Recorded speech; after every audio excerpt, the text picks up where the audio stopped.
8 of CAA Today. We're joined here by CAA coach Val from Duchesne, as we like to call it, and also former Hi. host Fruity from Cal Poly. He's been on here before, but I'll let you introduce yourself.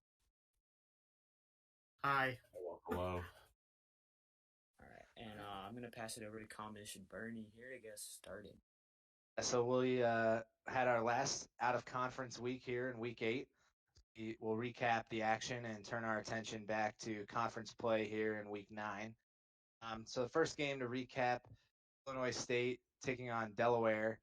This was a really exciting game for Delaware. It was a very high scoring affair. The final was 49-41 in favor of Delaware. They did trail at certain times during the game, but ended up handling their business against what I'll call a spunky Illinois State team. No, Uh, do we have a graphic for this game? I should. Oh wait, no, we don't. We made graphics for only 6 of these games, and Okay. apologies in advance. I only got 3 of them done. It's been kind of a rush today. So I have 3 graphics, but I do have the scoreboard graphic that I can drop in there right now. Perfect.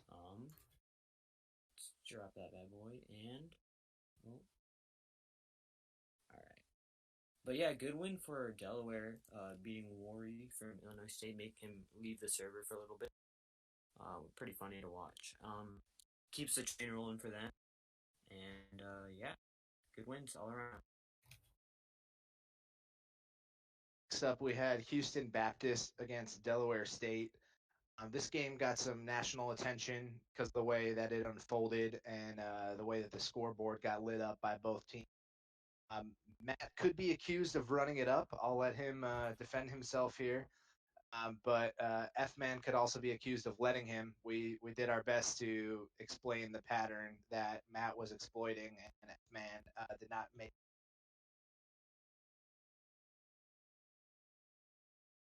Yeah, that game was kind of funny. Like Hat, who's in the chat right now, she can confirm we were in voice while this was going on, and I was just laughing. Like that was technical.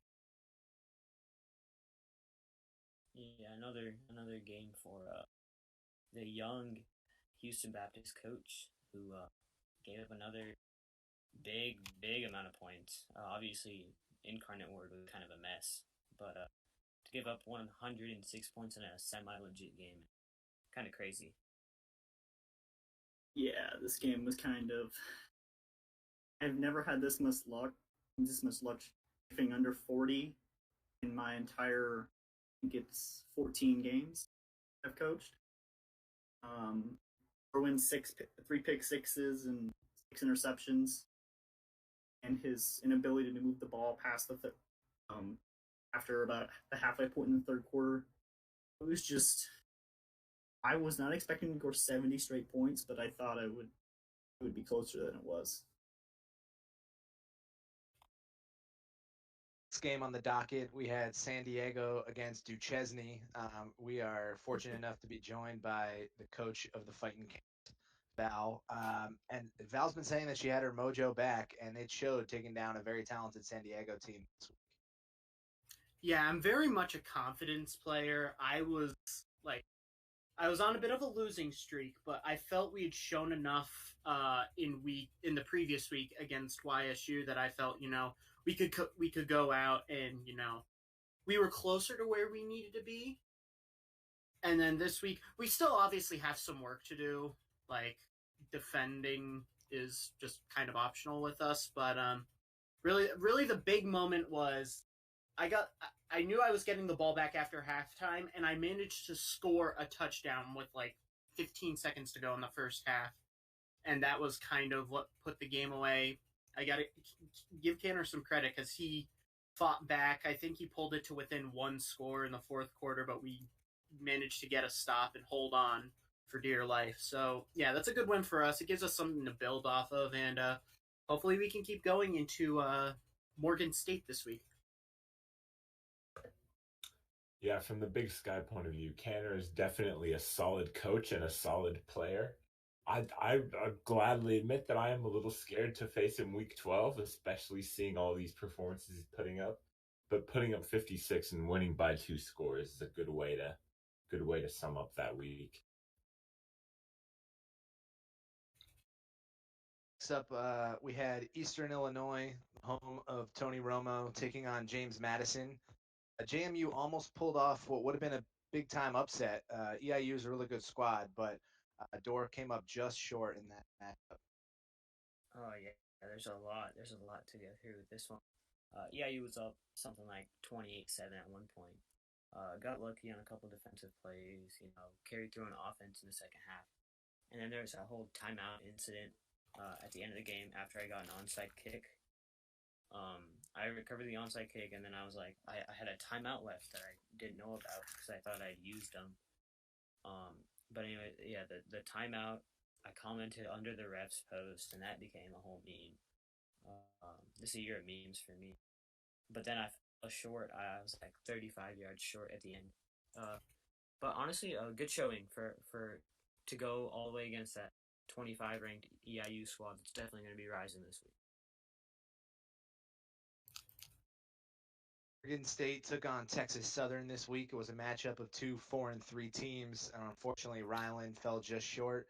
This was an important one for playoff implications. Obviously, the winning team getting to 5-3, losing team, in case Morgan State, falling back to 500. You wonder if at the end of the season, Morgan State's going to look back on this one and think that it was an important game to get a win in the selection. Once the selections are made by the committee. Yeah, and I mean Morgan State's 500, but all three of their losses on this current losing streak were really really tight. So it's like it's basically they've played a lot of close games all season. They could very easily be 7-1, or they could be 1-7. They've had a lot of one-score games. I mean, week 6 they lost by 3 to Delaware State. Week 7 they lost by 2 to Robert Morris, and then this week they lose by 3 to Texas Southern. So it's not that they're getting blown out. They're playing close competitive games. It's just it seems as though the execution late in games just isn't there. But that's just my opinion. Yeah, I totally agree with you. Richmond took on Alcorn State. This, in the CAA at least, was the surprise of the week for a lot of us. I think most of us predicted Richmond to roll in this one, and instead they ended up losing by 9 to an Alcorn State team that you have to think was pretty beatable. So Fuzzy not looking good here this week. Yeah, obviously, he cleaned me out when we played. Richmond did, so that was kind of a surprising loss for them. And it's like they went up 12-0 in the first quarter, and then after that, Alcorn pretty much were the front runners for much of the rest of the game. Yeah, nothing too out of the ordinary. This was Fuzzy's game to gain to get a little bit of confidence going in these last 4 conference games. He fell short, which is tough for him, but I expect him to be back soon. Yeah, this is just a blip, I feel. Next up, we had Nichols State taking on Robert Morris. Dorr, I'll let you give your thoughts on this one first. Oh yeah, this is a fun game to talk about because I lost to both of these teams. But yeah, throughout the game, I mean, Depp was playing very, very well, especially against a Nichols State team that at one point was ranked like 24th or something. And kept it close, but 3 turnovers, including one on the Nichols State 6-yard line. That never helps, and that's kind of where Nichols was able to run away with that. I think the score was like 48-24 at the end. I know it didn't finish, but it was finished by the deadline. So yeah, not much to say. You have to play really good to beat Nichols, and Depp kind of just choked a little bit with those turnovers. Kind of reminds me of, again, the game I had last week with Bernie, where it's like, yeah, you're playing well. Robert Morris actually outgained Nichols State in that game. It's just self-inflicted wounds are gonna kill you, and they did. They had 2 turnover 6s, I do believe. and that's always going to hurt you. If you're hurting yourself, then you're not going to win games, plain and simple. And I know Depp was frustrated at the end of this one. Felt like it was a winnable. Just got away for Morris. Next up, we had Marist playing Towson. Personally, I expected more from Towson in this game. Marist is really good, and that's always going to be a tough win. But Mr. D was on a hot streak, had pulled off a big upset this week, and I was expecting Towson to pick up a win here. I wouldn't count them out of the playoff. You can't count Marist out of the playoff race yet, especially after a big win this week. Yeah, it was a sluggish start that absolutely killed Towson. They got outscored 14-0 in the first quarter, and from then on, Marist just kind of cruised. Obviously, Marist is a very good team. Zand is one of my favorite people in big sports and someone I respect a lot as a competitor. So that's a very good win for Marist, but I think Towson's going to look at that as a missed opportunity. And I have Mr. D's thoughts. He normally likes to join, but unfortunately wasn't able to join this week. He said Zed was incredibly frustrating, but an entertaining opponent. He had control for most of the game, most of the time, but Towson got back to within 2 scores in the third quarter. Very hard to crack through offensively, but this game was an opportunity to clear away any cobwebs before getting into the nitty-gritty of CAA North competition. Definitely not out of the race to top the division, but favorable results are needed to go our way. Game. This was the CAA heartbreak of the week. We had Villanova against Holy Cross. This is one that Villanova will be having nightmares about for the rest of the season. Oh yeah. And I know I think Edge is not here yet. He said he'll be popping a little late. But I know he's going to talk about how disappointing it was to call a 2-point 1500 and have it go all the way back for a defensive 2-point conversion when he's up by 1. And total heartbreak. You could feel the pain. He had to take like a 2-day break from Discord just to get over it. So I felt really bad for him. Yeah, especially after he came back, because they were down by a bunch, weren't they? And then they come back, and to lose like that is just absolutely brutal. You know, it's going to be interesting to see how Villanova respond this week to a loss like that. Point conversion was the only 2 points that Holy Cross scored in the fourth quarter. It's really the PAT that got blocked and returned for 2 points, which cost Villanova the game. Okay, so next up we had an upset. We had VMI taking on Incarnate Word. De Poop Eater absolutely dominated a top 10 opponent this week. They're the defending CAA champs, and they showed why no one wants to play VMI right now. Yeah, I mean, three game win streak, and the last 2 games have been very convincing. And this is sort of a statement when you the Poop Eater absolutely blew out Incarnate Word, and dominated every aspect of the game. They were way better offensively. They were elite defensively.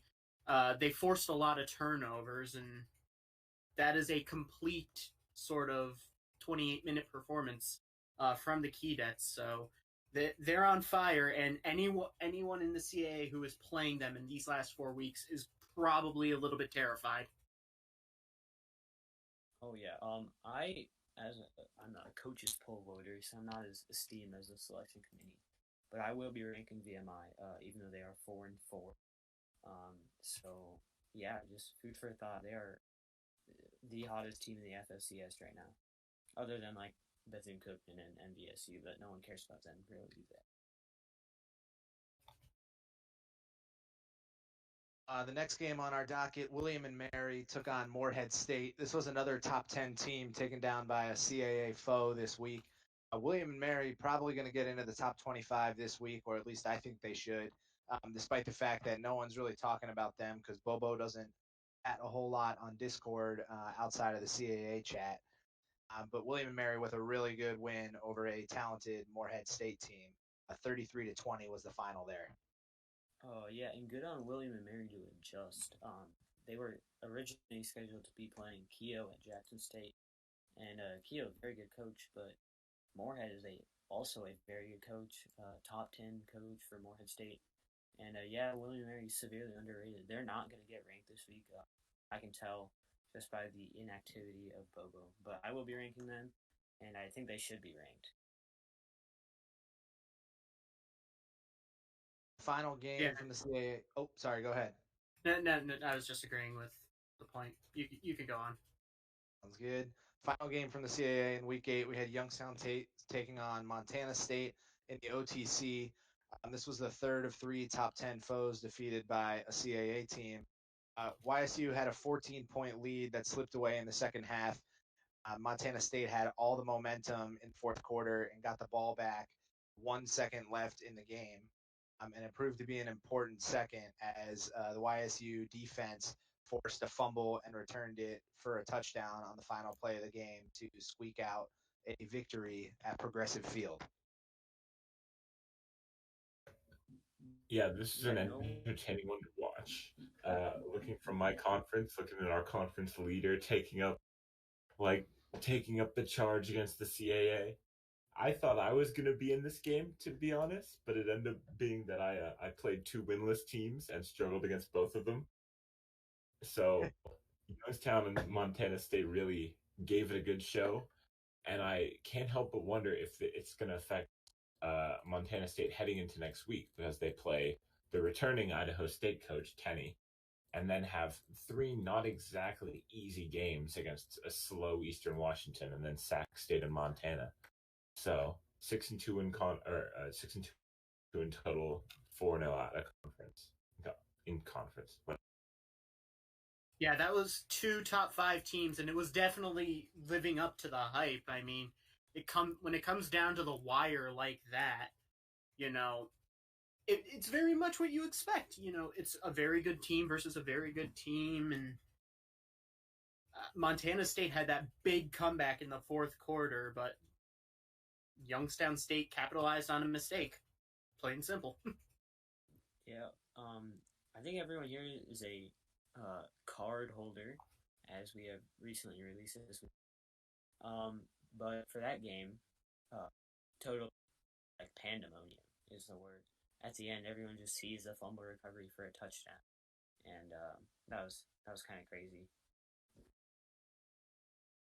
I mean, I certainly wasn't expecting it to end that way. That matchup is probably one that if we play 10 times, I win 5 of them.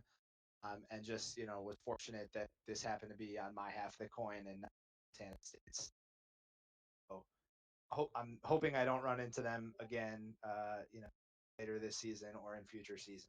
It wasn't a very fun one, especially when momentum started heading to the other sideline. Next segment we'll do is what did you get wrong? So I had Richmond, Robert Morris, Towson winning this week, or I'll let you take it from here for your what did you get wrong? Oh yeah, so I was 7-4 this week because we're calling that William and Mary Jackson State prediction off, seeing as that game never happened. I missed on Duchesne winning. I missed on Alcorn State, Marist, and Nicole State. Those were the 4 that I missed overall. I got the rest of them right. I agree on William and Mary.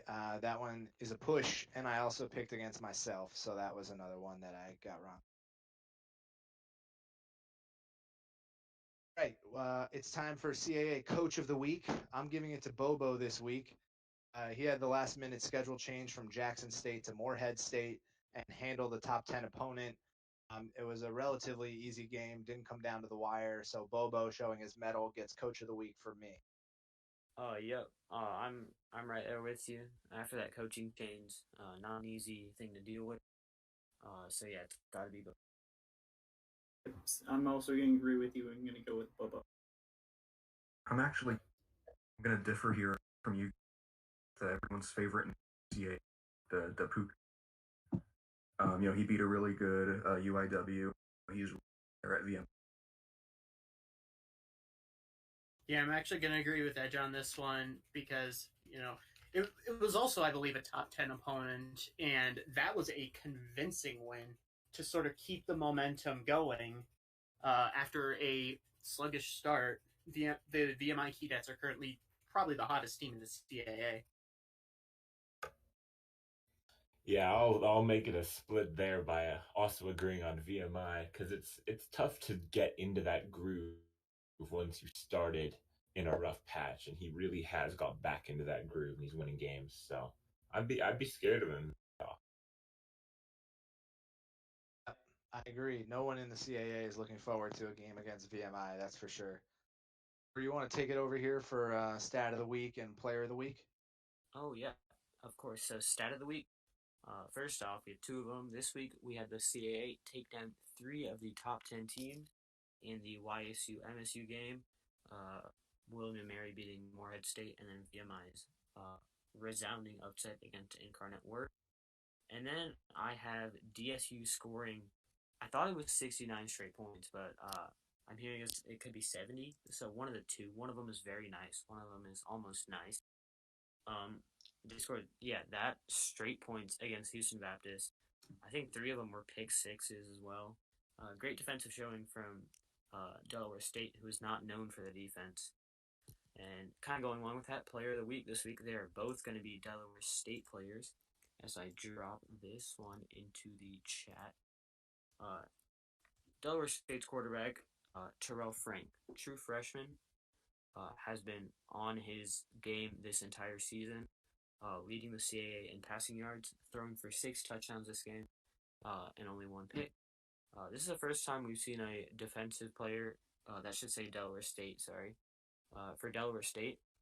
Donald Vera, their sophomore set cornerback, 20 tackles, 2 picks, and 5 sacks. I don't know about you, but that's a lot of fantasy points.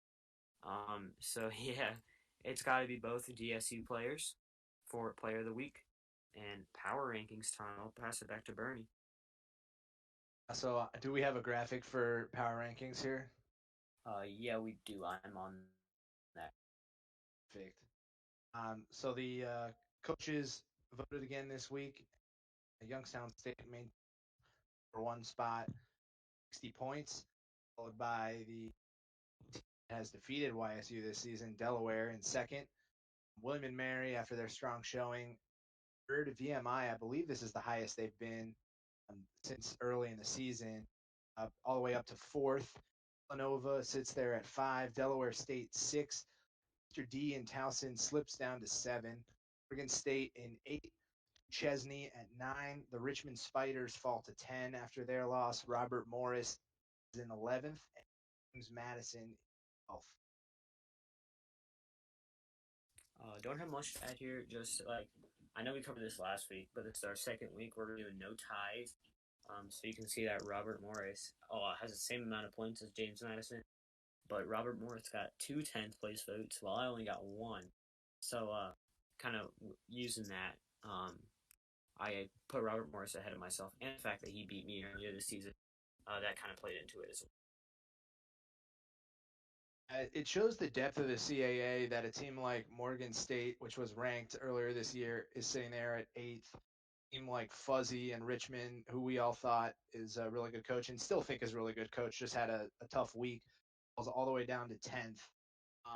Shows the depth of this conference that teams have, shuffled throughout this order, and it's really hard to stay pretty high in the CAA rankings with the depth of talent across the conference. We'll discuss the Week 8 upsets and open this up to talk about the entire FFCS and not just the CAA. So, what did you think was the most surprising upset this week? VMI over number 6 Incarnate Word, 41-7. Austin P over number 3 Sam Houston State, 35-21. Raymond Mary over number 9 Morehead State, 33-20. Presbyterian over number 15 Stetson, 31-21.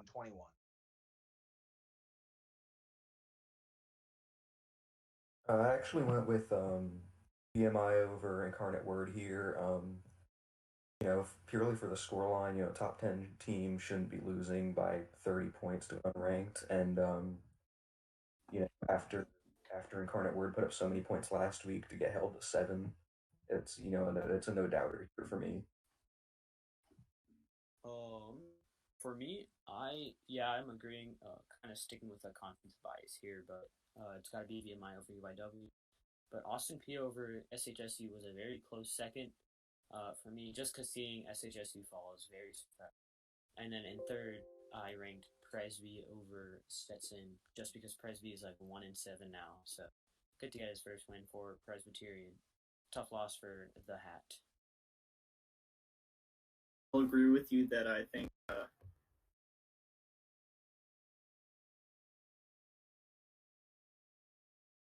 mine, but also props to Presby because I think that's the biggest difference in ELO. It's got to be up there. And that's going to be very interesting. And someone just mentioned it in the chat, where it leaves Hat in the playoff conversation, because that is a brutal loss. And of course, Petra and I are like best friends, and we were actually talking about this game. Basically, what she said was like, more or less, it was like you get it down to two numbers, and you would always pick the wrong one, and then by that point, you're already down by a few. And it's just an uphill battle to get back into it. So good on Presby. That's a big win, and who knows? Maybe it'll give them a foundation for a strong finish to the season. Yeah, I did also like Austin P over SHSU because I don't know. I just feel like that one kind of went under the radar. It definitely did. And I know what Hat was dealing with there. I subbed for Colgate this week as well, and was sort of dealing with something similar against Long Island, and was down at halftime and had to battle back in the second half. Found a strategy finally that worked. And Stetson was going through the same thing. She was battling back in the second half, just to get all the way back over Presbyterian. That's what I'm picking this week. I'm going with Presbyterian over Stetson. I just didn't expect to see a winless team pick up their first win against a Hat.jpg that I have a lot of respect for. Yeah, I'm gonna back that up and go with Presbyterian as well because I played two winless teams in a row, and especially if it's slow and you can't really get into a rhythm, those are some really tough games that you have to just pull out. And I know that if the game and a few numbers had gone the wrong way last week, I would have been in the situation that Petra's in now. So 6-2, I believe, with like still not out of the ASUN race entirely. But that's going to be a really tough one, and Petra's going to need to bounce back hard next week.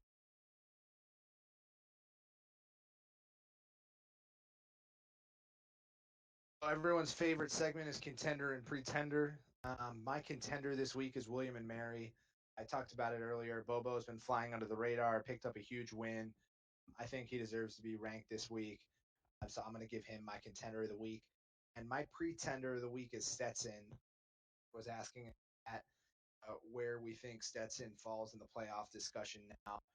And I think, he has a chance, obviously. There's lots of big time games playing in the ASUN, but this loss is going to hurt. And I don't think the committee is going to look too kindly on it when comparing, similarly placed teams. Be a sore spot on the resume for sure. I'm gonna go with William and Mary for my contender too. Hard to say anyone else than them for me. They're really kind of rolling here. They're in a good spot in the CAA South. And then for pretender, I'm going with Incarnate Word. After they had kind of a meme game last week and then a big loss this week, I'm really just kind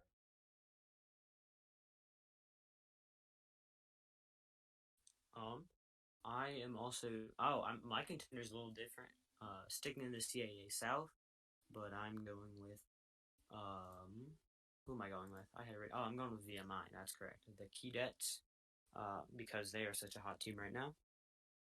And then my pretender is also Incarnate Word for those reasons. My contender is Bobo. Having played him, he's really good. I think I don't think he's played VMI yet. He has. I didn't notice. If when he plays VMI, if he hasn't, it's going to be a great game. It'll hopefully help figure out that South. My pretenders incarnate word, he just got completely just smacked. Uh, VMI. I'm gonna respect the name of the show by leaving the CAA entirely for my two picks. For my contender, I go with Indiana State. Shake started 2-2, but he's on a 4-game win streak, and I think he'll continue it through the rest of MVC play. He's tied at the top for the division title. Shake good, yeah. And my pretender will be Idaho, the team that really flew under the radar in the Big Sky. Really scraped past Eastern Kentucky this week in the game that I don't think got past the first quarter. He's still technically 6-2, I believe, still one game behind the division lead, but I don't think that'll continue when playing some more top opponents. Yeah, I would say VMI for contender just because they're in form and they really put out a statement this week against UIW with a blowout win. And I do agree to an extent with Fruity that Idaho is kind of a pretender. The negative points difference is they're winning a lot of close games, but when they lose, they are getting absolutely steamrolled. But I would overall say UIW is probably a slightly bigger pretender.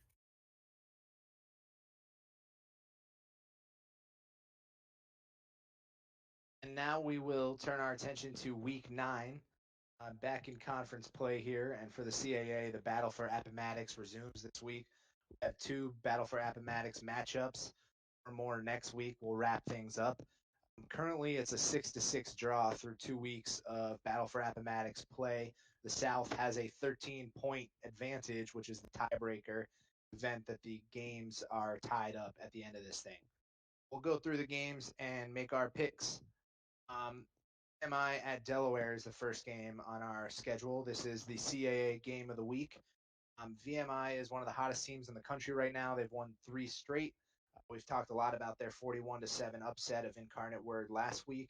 Delaware's also won 5 of their last 6, and they look like they could be heading towards a playoff berth as well. Both of these teams are options, so they'll play very similarly, probably a low-scoring game. But I think that this is where VMI's hot streak will end. Delaware keeps it rolling 38-35.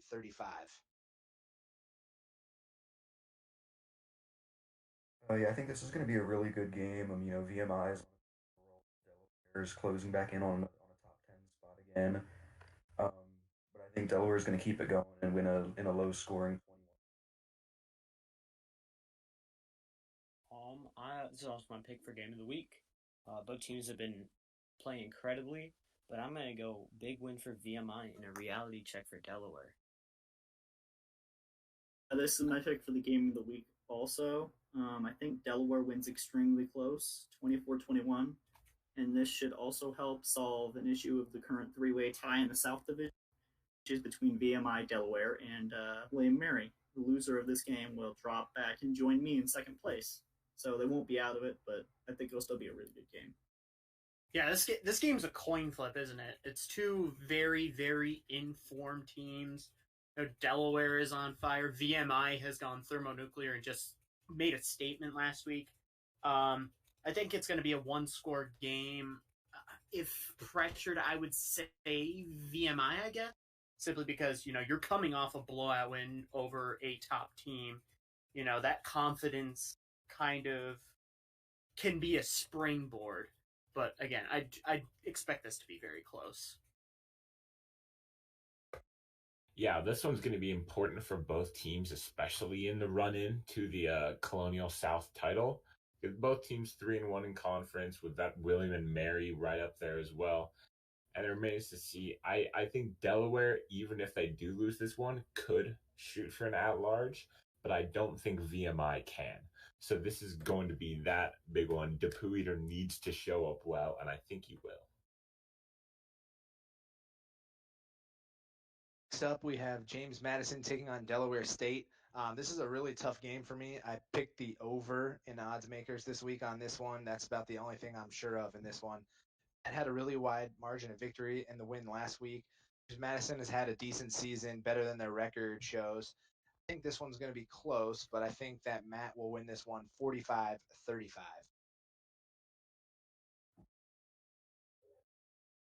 I'm gonna go against you here, Bernie. I'm gonna go with JMU, and again in a high scoring one. I'm gonna say 52 to 42. I think the playbooks just match up really well for James Madison here. With the 5-2 go or with the 5-2 against them, and then James Madison has the 3-4 going against Matt's air raid. It's also interesting because how does DSU follow up on that absolutely chaotic last game? Like, if I just think that's kind of an interesting thing to look at because it's like you just won a game by 70 some points. You put up three triple digits, and now you're going back into conference play.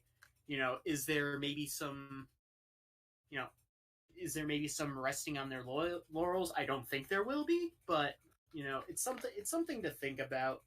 Um, Overall, yeah, I think this is going to be close, but I think it's going to be DSU, but it's going to be high scoring. Like if you enjoy offense, take a look at this game, and before it finishes like 14-7. Yeah, I was saying this in odds makers. My defense is feeling on fire. We're holding them to under 21. Obviously, I don't think that's true. This is gonna have probably 90 points scored, probably more if I'm being honest. But I have some confidence, and like Edge said, the playbooks play into my hand as I have a conservative playbook against Matt's air raid, and Matt has a really aggressive one against my spread. So I'm picking myself by 10 in an absolute offensive showdown, 59 to 49. I'm gonna go against you guys who picked four to win. So the last four times I've picked myself to win, I have won. One of those games is against a 3-4 defense, and that was Western Carolina. I won 52 to 49. So I think I'm gonna win. I'm gonna say 55-40. Yeah, I think Matt's offense is kind of like it keeps. I was surprised to see it keep on going at the level of production that it has. Now that that consistency is there, I can't see him do anything else than just score more than Door will.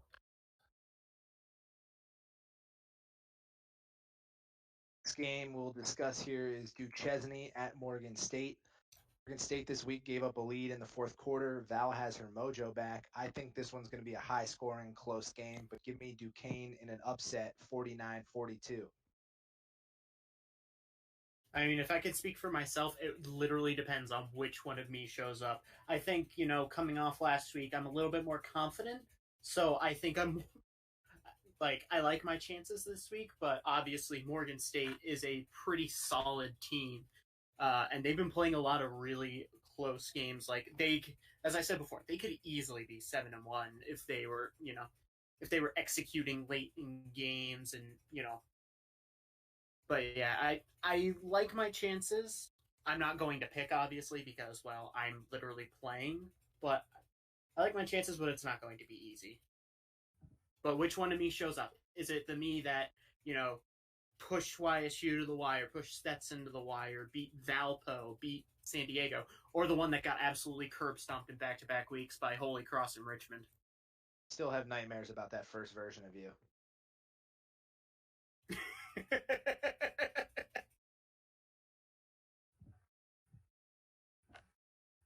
Yeah, I agree with Bernie there. I think Duquesne's, I said early on that they were a team to watch, and I think they're going to finish the season strong. The last 2 weeks here, they've really shown up, and I think they're going to win this one in a close one, 42-38. Ryland's been struggling recently, but I know he's gonna be on top of his game. He really needs to get back in that win column, and they still have the talent after they were ranked at 1 point. So I'm going Morgan State close one, 31. So Ryland has been on a 3-game losing streak, but I think he's going to get it back here and improve to 5-4. He's going to win close, probably 35-21, something in that area. Yeah, I think this is going to be a really close one. And honestly, if I could call a tie, I would say it would be a tie. But since I can't call a tie, I think it's going to go to overtime. And Duquesne is going to win. Oh God, not another overtime game. That loss to William and Mary in triple overtime broke me. All right, next up, Richmond at Villanova. Both these teams are coming off of losses where they will feel that they should have won the game, especially Villanova's game. I think Edge is going to be refocused. I think he handles Richmond 31-17. Yeah, I'm really trying to not talk about that last game, but I think Fuzzy's Fuzzy, he's shown promise in his first couple games here, so I think it's going to be a tough challenge. I don't like to predict my own games, but I think it'll be a close one, and we're pretty confident going into it. I'm all aboard the Fuzzy hype train, so give me Fuzzy winning 35-24. Yeah, this matchup is kind of going to. I feel like it's going to be like who can bounce back the best, and I think it's going to come down to who starts strongest. I think it's going to be a very close game. I'm gonna lean Edge, but I would not be surprised if Fuzzy took this one. So, Depp and I have one thing in common, and that is an inability to stop anyone on defense. So, I think that Fuzzy is going to win here just because Depp won't be able to stop him. He win by 17, like 45-28 ish, something in that area. So I played Edge and I didn't play Fuzzy. So I'm going to speak it into existence. Edge is going to win by 2 scores. Like it. Next up, we have Robert Morris and Towson. Both these teams sputtered last week, but Mr. D is too good to lose again. He'll rebound 31-21. Yeah, I think Mr. D's got this one here. Nothing against Robert Morris, but I think Mr. D is just too good. He's going to win 35-17. Yeah, I'm also going to go with Towson in this one. Robert Morris's defense has been a little leaky this season, and obviously last game they made a lot of self-inflicted mistakes, and I just think Towson's going to be too much for them. I think it's going to be Towson by, give me 14. All right, well, I'm gonna ruin the sweep here.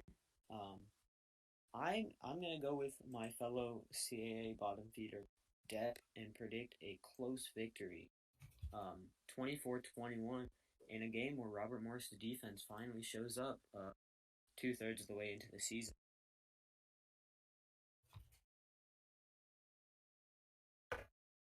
These teams have the exact same record in conference, in division, and overall.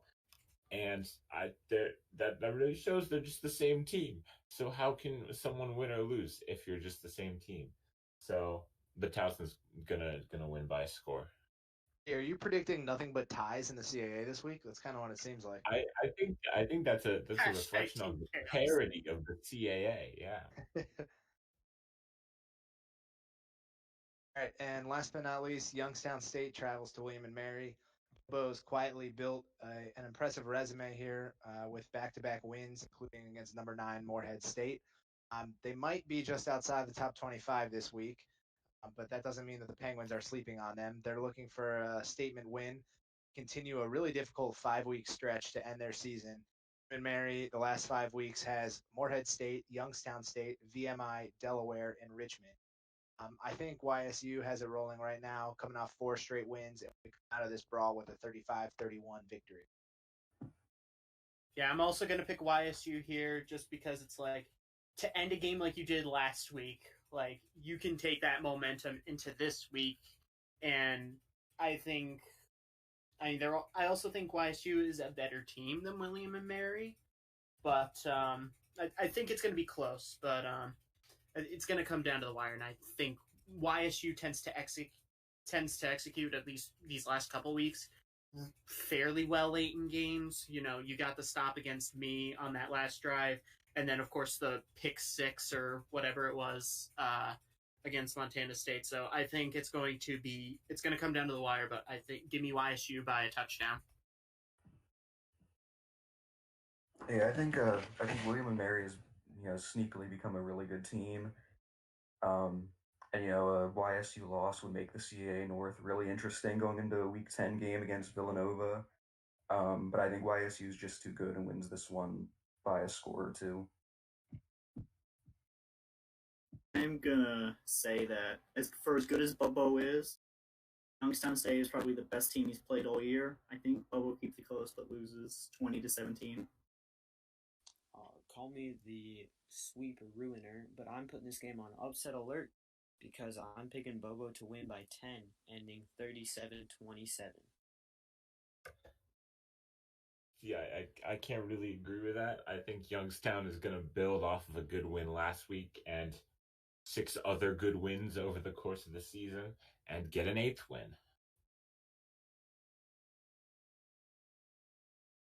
That wraps up our predictions for this week. We'll turn our attention to blind resumes, and I have some resumes that I'm dropping here for everyone to take a look at. 4 teams to compare. They're all teams that you would expect to be in the committee's top 24. As you can see, they're all right next to each other in the composite rankings. But I think this is an interesting spot in the rankings, some interesting get some results as to how these 4 are compared. So we'll consider these 1 through 4 left to right here. Take a look at these 4 resumes. And I have the schedules arranged from wins to losses. This isn't obviously in the order that the games took place. And let me know how you would rank them. Okay, well, taking an early look at the sliding teams here, one of them has played an 8-0 team and lost by a decent amount. But kind of looking through WPN and all of that, I would probably rank the 17 first, and then 16, and then 18, 19 to finish it off. So just flip the 17 and 16.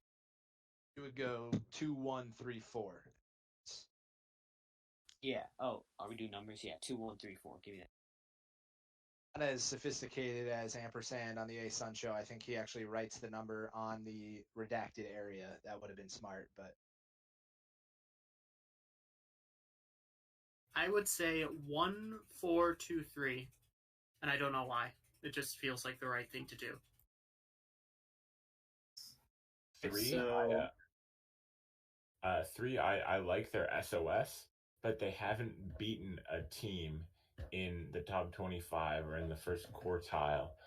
And that really is like they've played some good teams and they've played some good teams within a score or two. Their best wins aren't great. And that's what I was thinking.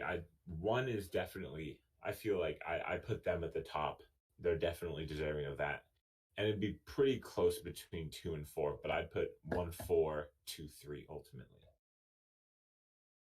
So looking at this, I'm probably going to put 1 up at the top as they have beat whoever the number 3 team is. And they beat him close, but they still beat him. And then the rest of their wins are all pretty good. And then I would put 18 purely because of the strength of schedule. They've played the number 1 team, number 9 team. They've got the highest strength of schedule by far of the group. Then it's a toss up between second and fourth. So I'm going to go 1, 3, 1, 3, 2, 4, or 1, 3, 4, 2.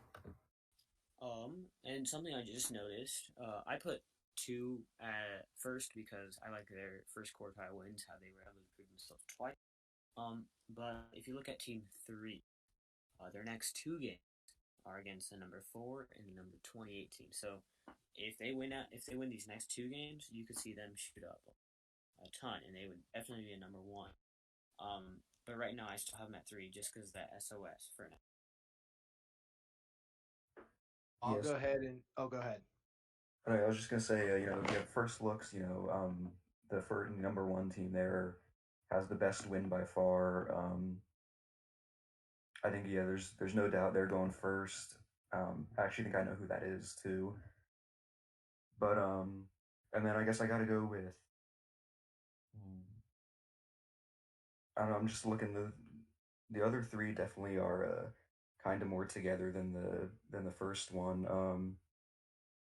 I think I'll go 1, 3, 4, 2. I'll put 4 over 2 just for the more top half wins.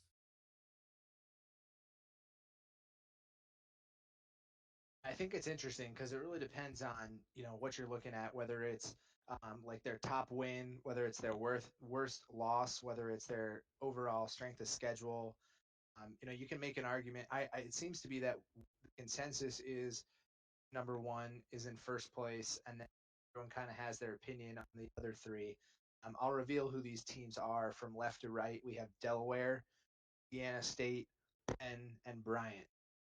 So all four teams will find themselves in the top 24 in all likelihood, but the ordering is pretty interesting. He is Penn. Goes Delaware, Indiana State, Penn, Bryant.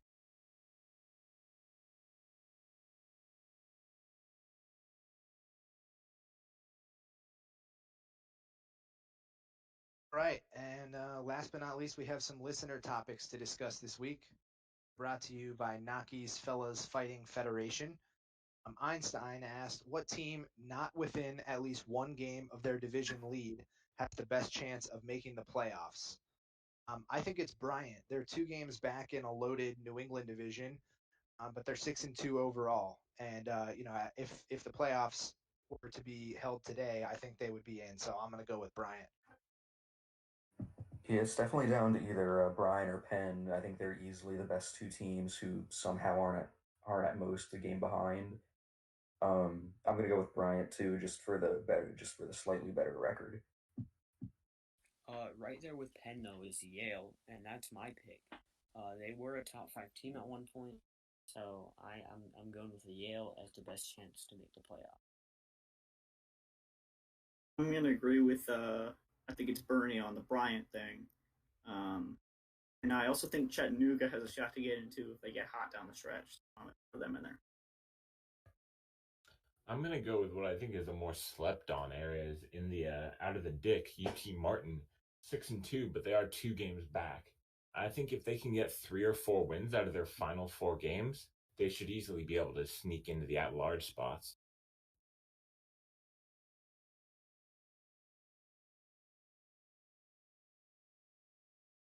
Next up, Ampersand asked for our coach's Mount Rushmore, or something along the lines of best program legacy since the beginning of the league. If you don't mind me starting this one off, I was doing a little bit of research. So obviously, George Washington, founder, so I have that as Dick, the Iowa State coach. Thomas Jefferson, co-founder, pretty cool guy.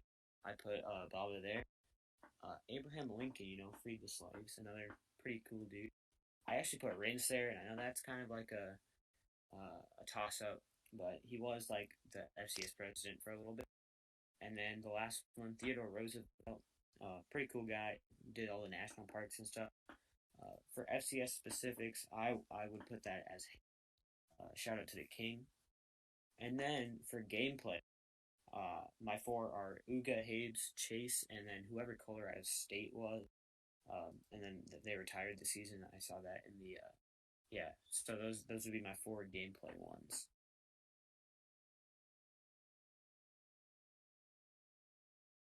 Yeah, I think you might be next here.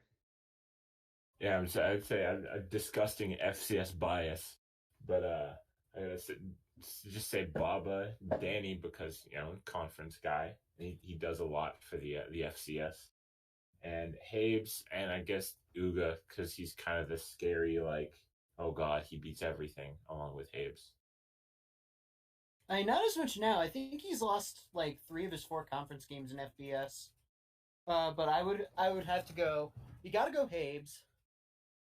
I think you got to go Danny. You got to go Baba, and then 4th is kind of a toss up. I think I would go with someone else. From a, I'd say, if we're talking FCS, I would make an argument for Jocks just because of 1-2-1-2 and the fact that she's been a fairly successful coach.